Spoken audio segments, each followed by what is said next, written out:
म्हैसाळ गर्भपात प्रकरणी फरार असलेल्या डॉक्टर बाबासाहेब खिद्रापुरेबाबत अनेक धक्कादायक माहिती आता समोर येते। खिद्रापुरे 12 वर्षांपूर्वी म्हैसाळमध्ये आला होता। त्यानं अनेकांवर चुकीचे उपचार केल्याचंही कळतंय। त्यानं मुंबईतून होमिओपॅथीची बीएमएचएसची पदवी घेतली आहे। त्यानं अनेकांवर चुकीचे उपचार केल्याची माहिती समोर आली आहे। खिद्रापुरे मूळचा कोल्हापूर जिल्ह्यातल्या कनवाड गावचा आहे। या संदर्भात थेट म्हैसाळमधून आढावा घेतला आमचे प्रतिनिधी रवींद्र कांबळे यांनी। म्हैसाळ गर्भपात प्रकरणातील फरारी संशयित डॉक्टर खिद्रापुरे याचे अनेक कारनामे समोर येत आहेत। मुळात म्हैसाळमधील आपण सुतार गल्लीमध्ये उभे आहोत। या छोट्याच्या जागेमध्ये खिद्रापुरे यांनी आपलं दवाखाना सुरू केला होता। आता या ठिकाणी कनवाड या गावातून म्हैसाळमध्ये आले। त्यांनी या ठिकाणी या छोट्याच्या जागेमध्ये भाड्यानं जागा घेऊन या ठिकाणी दवाखाना सुरू केला आणि 4-5 वर्षांमध्येच अशी काही त्यांची प्रगती झाली की त्यांनी भारतीय हॉस्पिटल हे स्वतःचं हॉस्पिटल सुरू केलं आणि त्या ठिकाणी ते प्रॅक्टिस करू लागले।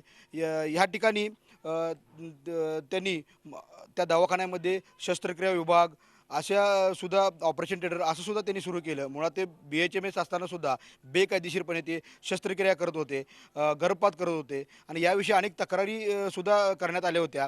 तक्रारीच्या पार्श्वभूमीवर एकदा 3 वर्षापूर्वी छाप्याची सुद्धा कारवाई झाली होती। मात्र छाप्याचा फक्त फार्स झाला, कारवाई कोणत्या प्रमाणात केली गेली नाही। त्यामुळे अनेक रुग्ण ह्या ठिकाणी त्यांच्या चुकीच्या उपचारामुळे जायबंद पण झाले आहेत, मात्र त्यांच्यावर कुठली कारवाई झाली नाहीत। आपल्यासोबत बोलण्यासाठी इथले ग्रामस्थ आहेत ज्यांनी तक्रार केली होती। साधारणतः 3 वर्षापूर्वी कारवाई झाली होती, पण चौकशीला आले, छापे पडले, पण काही सिद्ध झालं नाही असं दाखवून त्यावर पडदा टाकण्यात आला। पण त्यानंतर आम्ही आणि परत 2-3दा कारवाई झाली, आम्ही त्यांच्यावर केस टाकायचा प्रयत्न केला, पण त्यांचं तुम्हाला एकंदरीत माहिती आहे आता सध्या काय चालतंय, त्यामुळं ते दाबलं गेलं, प्रकरण कोणतं वर आलं नाही। माझं तरी एक कळकळीची विनंती आहे की याला असं सोडू नये, जास्तीत जास्त होईल तेवढी कडक ह्याच्यावर कारवाई करावी, ही जर माझी इच्छा आहे। कारण आमच्या गावातील जेवढे तरुण आहेत हे तरुण सर्व आता संतप्त आहेत सध्या तरी, आणि ह्याचं वातावरण उद्या मोर्चात किंवा एखाद्या ह्याच्यात आंदोलनात उतरण्याच्या आधीच आपण सरकारने जर कारवाई करावी असं माझी इच्छा आहे। गावात नक्कीच संतप्त अशी प्रतिक्रिया उमटत आहे आणि याच्या अगोदरच कारवाई झाली असती तर निष्पाप महिलेचा मृत्यू झाला नसता आणि अनेक जे बेकायदेशीर गर्भपात केलेत ते सुद्धा झाले नसते, अशीच भावना इथल्या ग्रामस्थांची आहे। व्हिडिओ मिथूनसोबत रवींद्र कांबळे, झी मीडिया, म्हैसाळ। आणि आपण या सगळ्या संदर्भात अधिक चर्चा करूयात। आमचे प्रतिनिधी रवींद्र कांबळे थेट म्हैसाळमधून आपल्या संपर्कात आहेत। रवींद्र, आपण पाहतोय धक्कादायक माहिती हळूहळू या सगळ्या चौकशीत पुढे येते, नवनवीन खुलासे या संदर्भात होत आहेत। काय नेमके संदर्भ या सगळ्या चौकशीत पुढे आलेत? काय नेमकी या डॉक्टरची पार्श्वभूमी होती? कशा प्रकारे त्याने तिथं आपलं बस्तान बसवलं होतं? काय सांगाल? नेमकीच धक्कादायक अशी माहिती समोर येते। कनवाडमधील एका सामान्य कुटुंबातील हा खिद्रापुरे हा व्यक्ती कोल्हापूर जिल्ह्यामध्ये त्याचं 10वीपर्यंत शिक्षण झाल्यानंतर जयसिंगपूरमध्ये 12वीपर्यंत शिक्षण घेतलं। मुंबईमध्ये BHMS डिग्री घेतली असं तो सांगतो, त्याच्या सर्टिफिकेटवर मुंबईची डिग्री दिसते।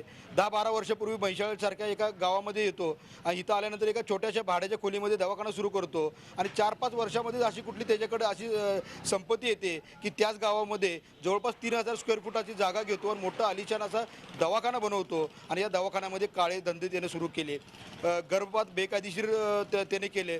त्याचबरोबर आता धक्कादायक अशी माहिती येते की अनेक रुग्णांना त्यानं जायबंद केलेलं आहे। मुळात हा BHMSचा डॉक्टर आहे, होमिओपॅथिकचा, मात्र बेकायदेशीरपणे वेगवेगळ्या शस्त्रक्रिया तो करत होता आणि त्यामुळे अनेक रुग्णांना त्याचा त्रास झाला, अनेक रुग्ण जायबंद झाले सुद्धा धक्कादायक माहिती येते। त्याच पद्धतीनं तो एका गर्भपाताला जवळपास 25,000 रुपये घेत होता, त्यातील 10,000 रुपये एजंटला देत होता, अशी धक्कादायक माहितीसुद्धा समोर आलेली आहे। आणि एकंदरीतच त्याचं कनेक्शन कुठं कर्नाटक राज्याशी जोडलं गेलेल्याची माहितीसुद्धा तपासात पुढे येते। कारण कर्नाटक राज्यातून गर्भलिंग चाचणी केलेले पेशंट इकडे यायचे आणि इथं गर्भपात करायचे अशी माहिती आलेली आहे। मणे राजुरीतील एक महिलेचा गर्भपात करताना मृत्यू झाला आणि त्यानंतर पोलिसात तक्रार दिल्यानंतर एकंदरीत ही कारवाई झाली आणि त्याचे अनेक काळे कारनामे समोर येत आहेत। मात्र याच्यावर अगोदरच कारवाई केली असती तर ह्या धक्कादायक घटना घडल्या नसत्या, अशा ग्रामस्थांच्या भावना आहेत, संतप्त अशा प्रतिक्रिया आहेत। का 3 वर्षापूर्वी याच्यावर छाप्याची कारवाई झाली होती, फक्त छाप्याचा फार्सच झाला, कारवाई करण्यात आली नाही आणि त्यामुळे याचं काळं कारतूत करणारा हा दवाखाना असाच शाबित राहिला आणि त्या दवाखान्यातून तो असे चुकीचे कामं करत होता. वेळीच कारवाई झाली असती तर एवढं भयानक असं त्यानं कृत्य केलं नसतं. त्यामुळे इथले लोक संतप्त आहेत आणि हा फरार आहे, फक्त फरार आहे आणि शोध सुरू आहे ही आम्हाला वाक्य नको असं लोकांचं म्हणणं आहे. लवकरात लवकर अटक करा आणि कठोरात कठोर कारवाई करा अशी ग्रामस्थांची मागणी आहे. खरं रवींद्र, जसं तुम्ही म्हणताय की 3 वर्षापूर्वी सुद्धा छापा टाकण्यात आला, मात्र कारवाई झाली नाही. संबंधित विभाग आणि खिद्रापुरे यांचे काही लागेबांधे होते, त्याने हे सगळं मॅनेज केलं असं वाटतं? नक्कीच लोकांच्यातून तशीच प्रतिक्रिया येते, कारण की एक वेगळी टीम अशी कार्यरत असते प्रत्येक जिल्ह्यामध्ये आरोग्य विभागाची. सोनोग्राफी जे कायदेशीर सोनोग्राफीचे सेंटर्स आहेत तिथं सुद्धा व्यवस्थित रजिस्टर भरलं जातं की नाही, सोनोग्राफी केली जाते की नाही हे वेळच्या वेळी बघायचं असतं. मग बेकायदेशीर असा दवाखाना चालतो आणि तुमच्याकडे लेखी तक्रार येऊन सुद्धा कारवाई करत नाही, म्हणजे नक्कीच कुठंतर अधिकाऱ्याची लागेबांधे होते का किंवा राजकीय कोणाचं त्याला पाठबळ होतं का जेणेकरून ह्याच्यावर कारवाई करताना टाळाटाळ होत होती. असे अनेक संतप्त सवाल आता इथले ग्रामस्थ उपस्थित करतात.